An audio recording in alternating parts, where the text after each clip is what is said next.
On a warm summer day in 1978, a 24-year-old woman named Rumiko Masumoto disappeared without a trace. She was bright, she had plans and a loving family, a future she was excited to live out. And then, just like that, she was gone.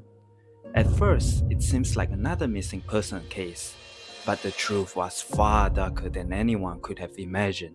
Rumiko wasn't just lost, she was taken, kidnapped by North Korean agents in a covert operation that reached across borders and tore families apart. Her story was buried under years of silence, with nothing but empty police reports and desperate pleas for answers. But decades later, a shocking revelation turned her disappearance into something much more sinister, because Rumiko's case wasn't just one of a missing woman, it was part of a chilling global conspiracy, a secret abduction operation, a network of victims scattered across nations, and a government that refused to admit its role in all of this.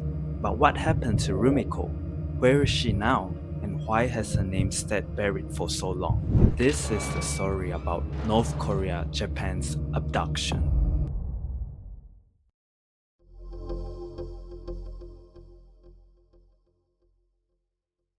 Rumiko Masumoto was born in 1954 in Japan, and by all accounts, she led a normal and hopeful life. In 1978, she was living in Kagoshima Prefecture, a peaceful region in southern Japan known for its coastal views and quiet charms. At 24-year-old, Rumiko was described by those close to her as kind, optimistic, and full of life. She had a loving family, a bright future, and had recently gotten engaged to a fiancé, Shuichi Ichikawa. The two shared dreams of building a future together. On the evening of August 12, 1978, the couple decided to visit Fukiagehama Beach to watch the sunset. It was a tranquil summer evening, just like any other day in their quiet lives. They told no one about the trip beforehand, perhaps assuming they'll be home in a few hours. But they never came back. When Rumiko and Shuichi failed to return, their families reported them missing. Initially, local authorities suspected they may have run away, but there were no witnesses, no sign of struggle, and no ransom notes. It was as if they have disappeared into thin air. Years passed with no answers. But behind the scenes, troubling patterns were starting to emerge.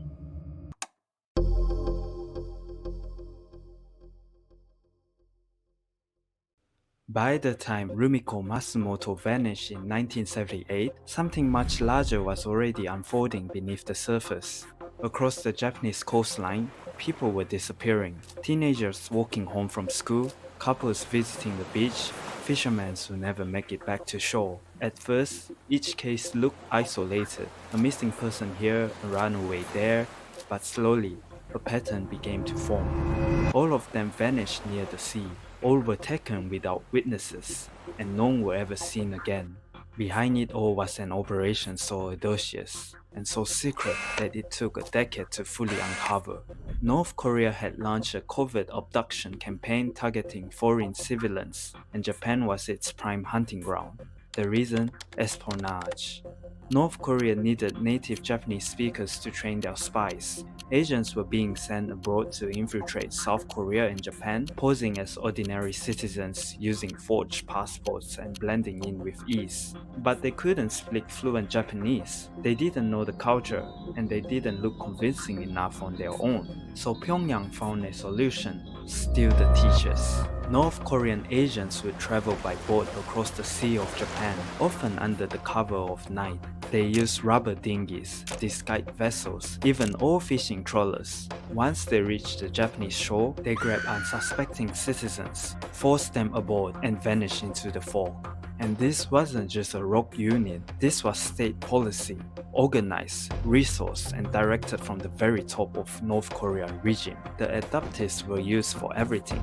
Some were language tutors for spies, others were forced into marriages to foreigners who needed Japanese wives for cover. A few were even reportedly used to steal real Japanese identities, creating full backstories for undercover operations. And once inside the country, escape was impossible. One of the most well-known survivors, Kaoru Haisuke, later described the conditions as constant surveillance, fake names, forced re-education, and isolation so extreme it could even break the strongest will. He said they were told, "You are no longer Japanese, you are North Korean now," and the punishment for disobedience? Torture, or worse, disappearance within a disappearance. Over time, survivors who were actually allowed to return Japan like Haisuke and a handful of others helped reveal the depth of the program. Through their testimonials, we learn about the secret compounds, the brainwashing, the lies. We learned that some of the abductees had children, the others had forced to sever ties with their old lives, and that many may still be alive, which raises one haunting question. What else is North Korea hiding?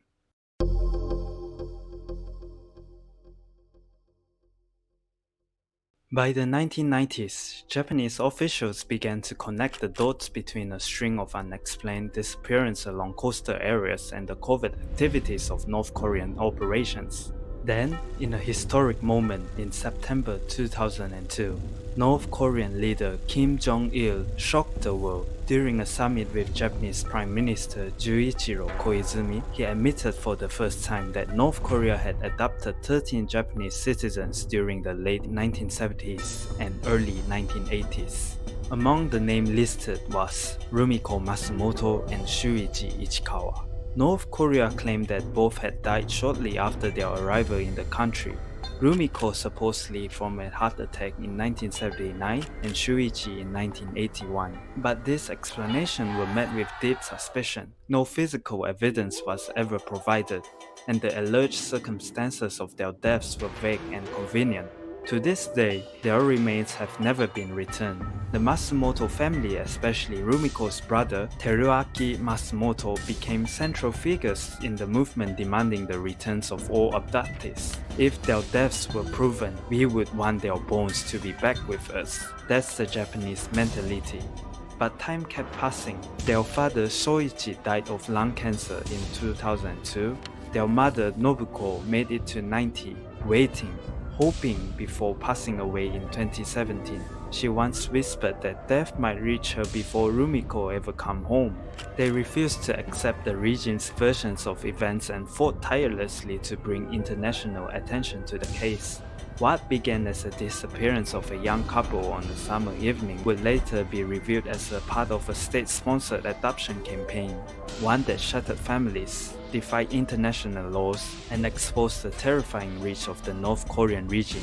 For over 2 decades, Rumiko Masumoto was simply considered a missing person, but after 2002, she became something more, a symbol of unresolved injustice, and of Japan's long painful struggle for truth and accountability.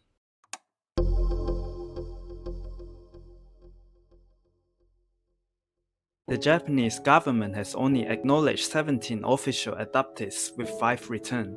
At the same time, Japan's call for justice became louder, its government relentless.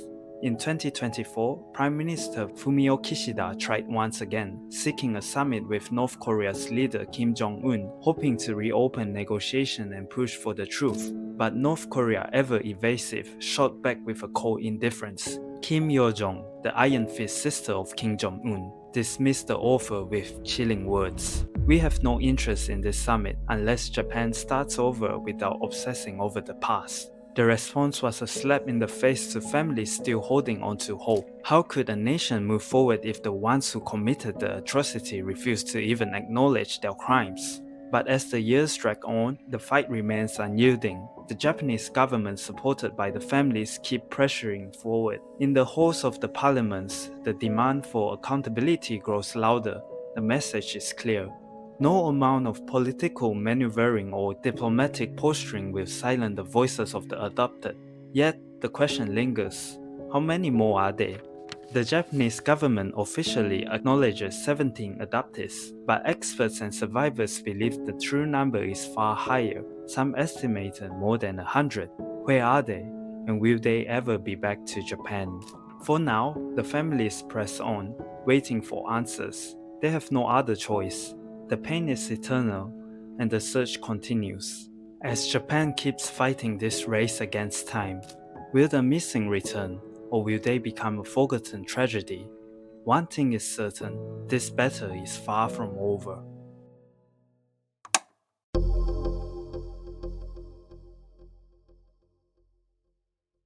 As of today, Rumiko is supposed to be 71. The Masumoto family led by Teruaki continues to press on, not only for Rumiko, but for all the victims lost to North Korea's abduction program.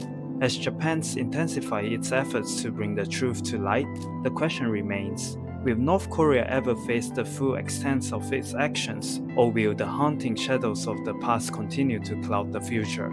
The fight for truth isn't just about finding Rumiko, it's about holding the world accountable for the lives torn apart, for the families left in limbo, and for the power of a government that yet to acknowledge its deepest wrong. And so, with every passing year, as the voices of the victims grow fainter, the voices of the families grow louder, justice may be far away, but it's not forgotten, and maybe one day, we'll see Rumiko return home. Maybe one day this story will have a different ending.